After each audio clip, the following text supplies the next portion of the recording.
Good day, Jensen. It's Joel's Motovlog, and for today's video, good news mga idol. Nasa harapan ko na ang bagong 2025 Honda Navi.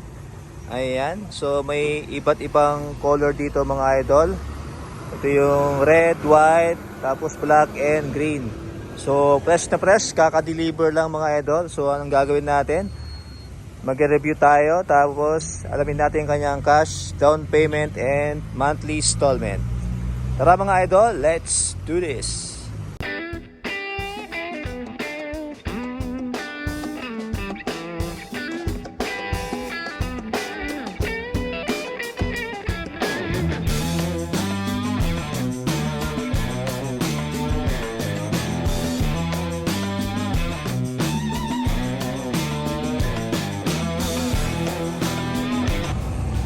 Ayan, so start tayo sa kanyang engine, 2.4 stroke, 2 valve, single overhead cam, air cooled, ignition type is DC CDI, displacement is 109cc, maximum power 5.89 kW at 7,500 RPM, maximum torque 8.91 Nm at 5,000 RPM, bore in stroke 50 by 55.6 mm.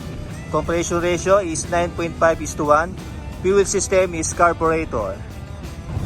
Ang size ng kanyang gulong sa harapan is 90 by 12 tubeless. At sa likod naman is 90 100 by 10 tubeless. Ang kanyang fuel tank capacity na 3.5 liters. May fuel consumption na 48.4 km per liters based on WMTC. Ayan, dito tayo sa kanyang front face. Ayan ang kanyang headlight mga idol na naka-halogen. Ayan. So hindi siya LED. At ang kanyang turning signal light, bulb type mga idol. At ang kanyang headlight cowl. Ayan, meron siyang Honda dito. Ayan, napaka-forma. Ayan ang kanyang suspension na naka-inverted mga idol. May cover siya dito. So part siya ng kanyang headlight cowl. Ayan, matte black. Ito glossy black. May rubber dito mga idol. At ang kanyang fender sa harapan, matte black mga idol. Plastic po siya. Tapos sa kanyang gulong, ayan, para siyang sa mga gulong ng mga sakyan mga idol. Tapos ang preno niya sa harapan mga idol is drum brake. Ayan, drum brake po siya. Then naka-combi brake na rin siya mga idol. Ayan. Dito yung placement ng kanyang busina mga idol. Dito yung kanyang pinaka U-box. So compartment niya mga idol. Ito yung susian niya. At may nakalagay dito na Honda Navi. So ano to, emblem. Emblem siya idol. Ayan. Ayan sa side niya. Ayan. Ito yung may fairings dito na may pattern ng carbon mga idol. Ito yung tangke niya mga idol. Ayan, Honda. Ito parang matte metallic gray to. Ayan. Tapos yung footrest sa driver at footrest sa likuran. Tapos siya mga idol. Ito malambot siya. Ayan, naka air cooled mga idol. Tapos ito meron siyang sticker dito ng Honda Navi.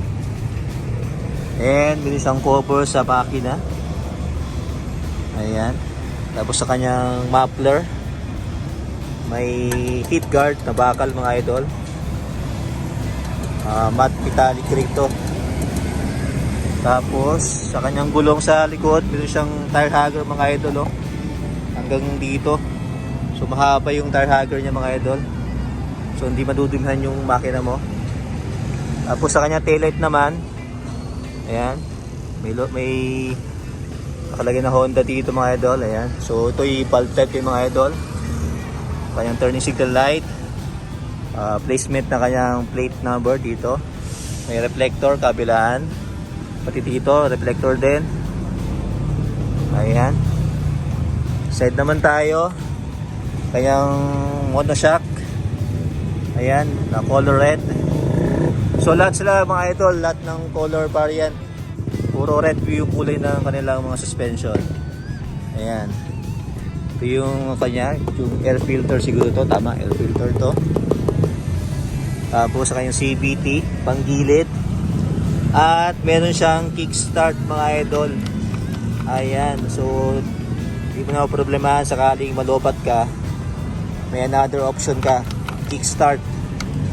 Ayan, naka-drum brake mga idol ang kanyang likuran. So pareho yung brake system nila, drum brake, dapat likod. At ang center stand, ayan, nirubber dito for sa spring. Ayan, side stand, ayan. May kill switch yata siya mga idol, oh. Ayan, oh. At ang kanyang upuan naman, saktuhan ang lambot niya mga idol. Tama lang. Yung grab bar na gray metallic, you know. Try natin buksan mga idol. Paano ba buksan to? So andito yung susiad ng kanyang upuan mga idol. Try natin ha. Natin yung upuan. Yun, ayun. Umitik na. Ay, yun. Ito yung laman ng kanyang upuan sa ilalim. Ayan, yung baterya. Ayan.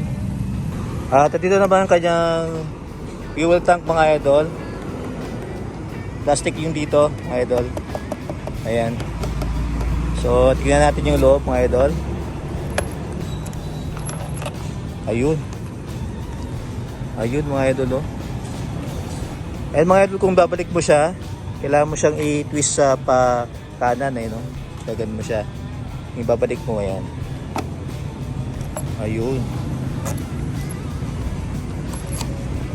Ayan, so check natin yung kanyang compartment. Ayan, U-box, ayan. Oy. Saktuhan lang yung luwang niya sa loob mga idol, oh. Malalim din, maluwag. Maluwag din pala. Ayan, oh. Pwede pumasok. Hindi, kami lang. Maluwag, oh. Ayos, ah. At ito yung mga ibang ano, yung manual niya, yung tools. Ayan. So ganoon din mga idol, oh, yung ano yan, lock niya. Twitch mo lang ganyan, pagbabalik mo. Ayun. At ang kanyang meter panel ng mga idol, naka-analog. Ayan, mga speedometer, odometer. At ang kanyang may fuel siya, meron siyang fuel gauge mga idol. Ayan, fuel gauge. Ayan, yun lang makikita mo sa kanyang meter panel. At may logo dito ng, may emblem dito ng ano, Honda. Sa kanyang handlebar naman na stainless. Brake lever sa kanyang likuran. Siyempre ito ay combi brake. At ang kanyang high beam, low beam. Left and right turning switch, busina at choke. Tapos sa kabila yung electric start. Ayan. Brake lever sa kanyang harapan. Ang kanyang curb weight mga idol is 104 kg. Seat height is 762 mm. Ground clearance is 148 mm. Wheelbase is 1,286 mm.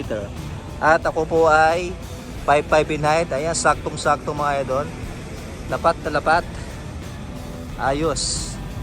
Ang kanyang cash mga idol is 61,930 for installment. Ang kanyang down payment is 2,800 with pre-LTO registration and pre-half face helmet.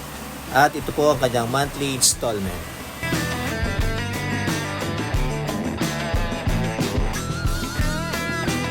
Sa mga gusto mag-purchase ng motor at mag-apply, punta lang dito sa may Honda flagship Jensen along National Highway. And that's it mga koy. Salamat po sa panonood. It's your boy Joel's Motovlog. Peace and love. Goodbye.